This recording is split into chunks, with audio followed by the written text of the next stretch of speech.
This team makes me think of the song Feeling Good. I love Michael Bublé's edition the most. But it's the line, it's a new dawn, it's a new day, it's a new life for the Las Vegas Raiders. It is not often a team outside of getting like a top round quarterback in the first round or something. I don't think it's often that we're excited for a team who's going to finish last place in their division. But I am so excited for the Raiders this year. I share your excitement too. I think we made a video last year about how the offseason was going. This is my number one pick for like the best head coaching hire. I love this one way more. I feel like the Mike Vrabel one should have happened last year for the Patriots, but Yeah. now we're here. I absolutely love this. Yeah, Pete Carroll. I mean, Yeah. for the Raiders, they have just been a team that's just been out in the desert just looking for some semblance of consistency and Stability. Yeah. And I feel like with Pete Carroll, they can finally have that and get a culture started. And it's not going to happen immediately. I'd be shocked. What is there? I think the Warren Sharp reports like has 6.5. 6.5. Yeah. That's a great season if they get 6 wins. Oh, I disagree. Really? I disagree. I think so. Not a great season, but I feel like I would hold my. You went 4-13 last year. Yeah. Just looked abysmal. Like you didn't look like you won your 3 of your last 4 games at the end of the season. Made the call and then just tanked it all the next year. Like, yeah. I feel like if they win 6 games, I mean, probably Pete Carroll and his staff probably won't feel well, but I think I would feel well. I think 6 wins is like, okay. 7 wins is like, okay. I think 8 wins is probably where, Pete Carroll obviously will never say this, and Pete Carroll's probably not even aiming for 8 wins. Pete Carroll is the guy that I remember Seattle for several years. We were like, well, Seattle's clearly rebuilding. And Pete Carroll's just like, we're not rebuilding. And he's like convincing players to stay because he's like, we're not rebuilding, I promise. And we're all laughing at him. And then they go rip off 9-10 wins. And we're like, oh, okay, I guess the Seahawks weren't actually rebuilding. I guess Pete Carroll knew what he was talking about. So are you saying the Raiders are going to get hit? I think the Raiders, if you want to be fun, you can make them an off-the-wall playoff pick. I'm probably not going to pick them to go to the playoffs. Again, we haven't done that yet, so, like, to be determined. But, hey, the Raiders mess around, get 9 wins, 10 wins all of a sudden. If they're in competition towards the end of the year, and it's like, oh, my gosh, the Raiders are actually, like, putting wins together. Like, they're really good.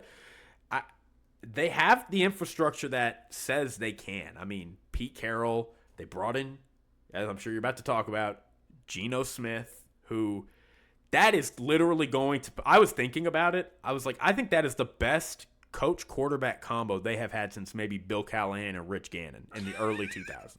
I mean, they had Jack Del Rio and Derek Carr for a little bit, which isn't bad. Okay. John Gruden was, that whole thing. Rich Bisaccia, which – he had a good run as the interim, and then they just didn't keep him. I mean, this is a team this offseason. This is what I wrote here. I said they grew up. They sat down. They made a spreadsheet and got their finances in order. They cleaned out their fridge and threw out their expired food. They mopped the hard floors. They got their oil changed. They stopped eating out and got groceries. They hit the gym a couple times a week. Like, that is what this team did. And 6, 7, 8 wins, I don't know. But the goal, I think, is to just, can we put together a competent, that's what the front office's goal is. Like, can we just stop being bottom of the barrel of the league? Can we, go in the right direction, finally? And I don't know what that's going to look like. This is a tough division, but I think they are in prime position to do that. I would say if, for the 6 win, I don't think and why I say that, I don't think 6 wins would be bad for them. I feel like if they are competitive in these games, in most of these games, and they only can get 6, then yeah, like you said, then they'll look like they have grown up and done all of those adult responsibilities.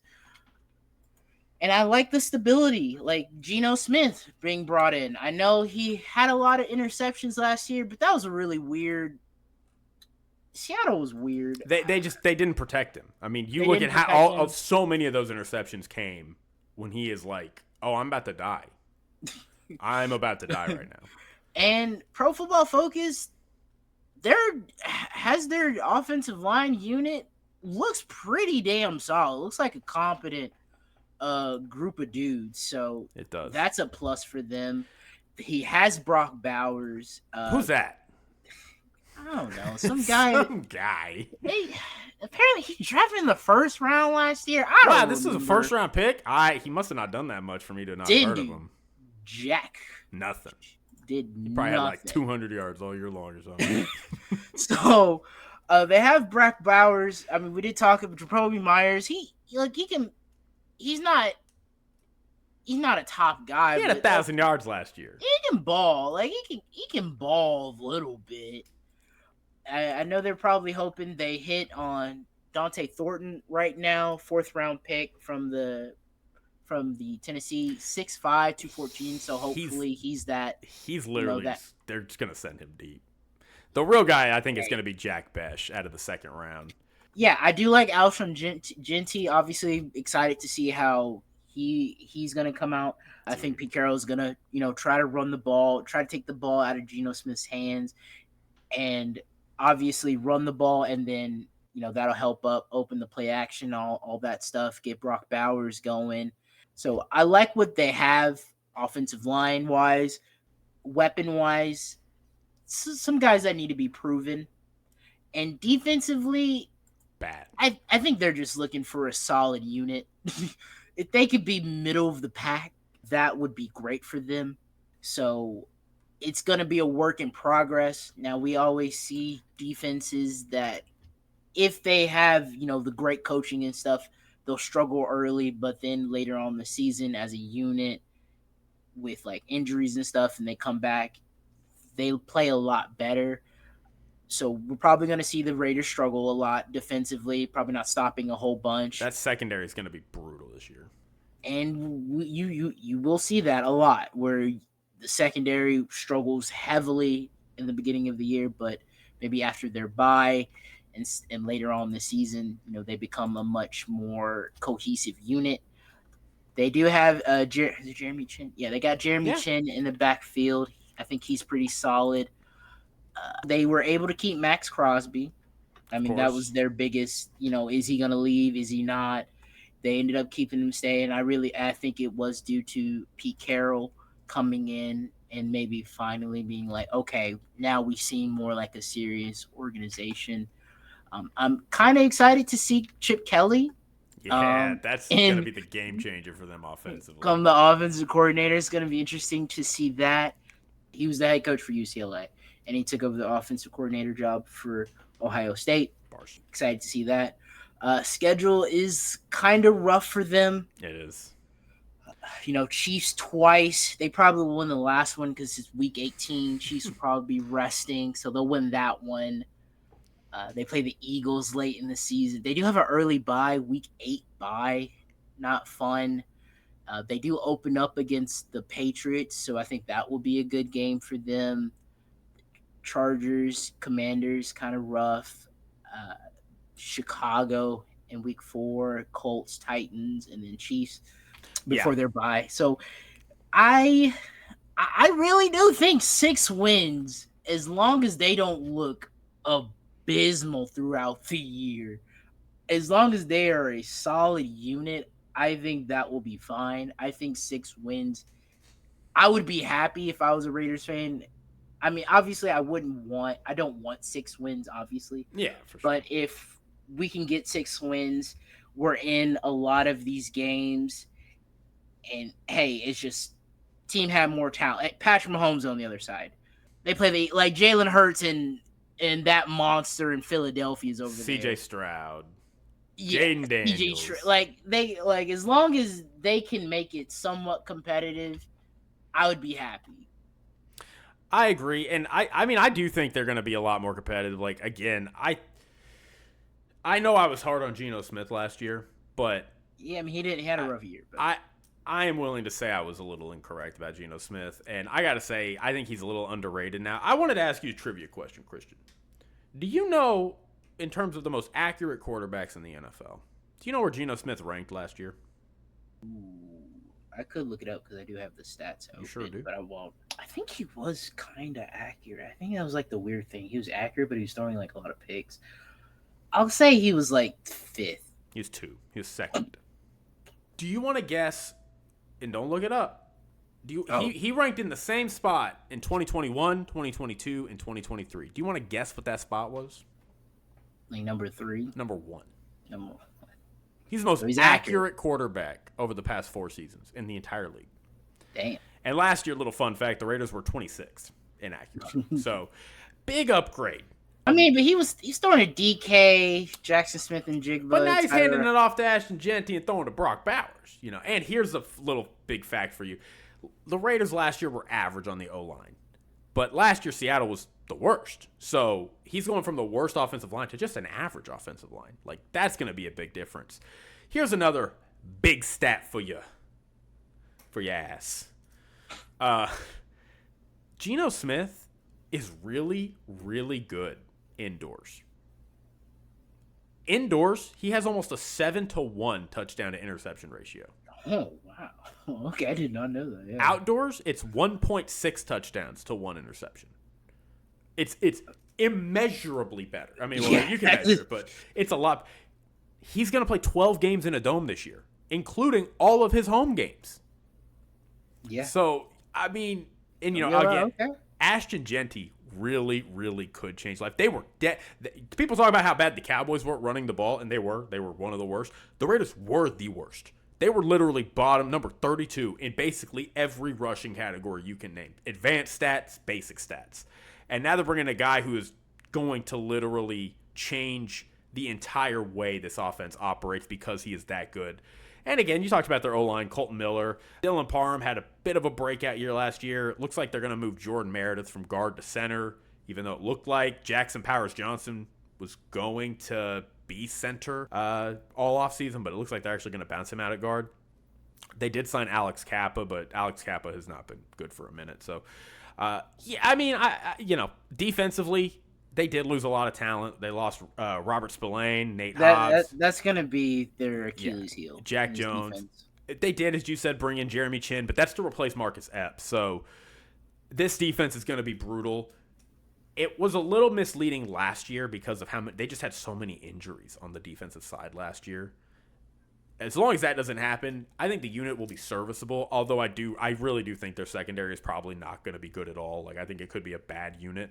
But I mean, you look at all these things adding up, and yeah, it's a tough schedule. You talked about it. Chargers, Broncos, Chiefs twice, Patriots, Commanders, Texans, Eagles, Jags, Cowboys. I mean, those games are not gimmies, but they steal 1 or 2 of those. They win the games they should, and all of a sudden we're looking up and we're like, what?